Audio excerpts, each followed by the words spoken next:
اللہ کے بابرکت نام سے شروع کرتا ہوں جو بڑا مہربان نہایت رحم والا ہے، اور درود لا محدود حضور صلی اللہ علیہ وآلہ وسلم کی بارگاہ ناز کے اندر، بارگاہ پروقار کے اندر ہدیتن، عقیدتن، محبتن، نذرانتن، تحفتن، مودتن، ادبن پیش کرنے کے بعد درد ختم ہو گیا۔ چوہدری غلام حیدر خان صاحب ایک مرتبہ کراچی میں تھے کہ کمر میں درد شروع ہو گیا، کوئی دوا کارگر نہ ہوئی۔ اس وقت عمر تقریباً 50 سال تھی۔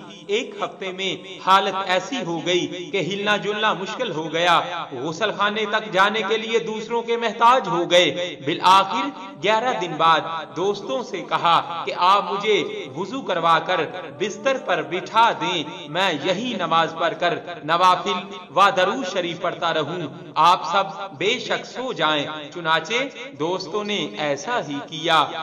میں نماز و نوافل کے بعد درود شریف پڑھنے میں مشغول ہو گیا۔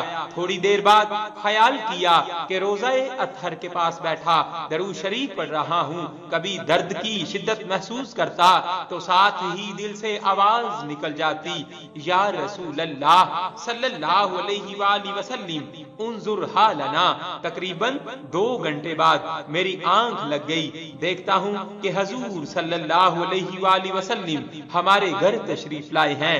کمرہ خود بخود روشن ہو گیا اور میں رسالت مآب صلی اللہ علیہ وآلہ وسلم کو خوش آمدید کہہ رہا ہوں، الصلاۃ والسلام علیکہ یا رسول اللہ صلی اللہ علیہ وآلہ وسلم، الصلاۃ والسلام علیکہ یا نبی اللہ صلی اللہ علیہ وآلہ وسلم، الصلاۃ والسلام علیکہ یا حبیب اللہ صلی اللہ علیہ وآلہ وسلم، الصلاۃ والسلام علیکہ یا خاتم النبیین صلی اللہ علیہ وآلہ وسلم۔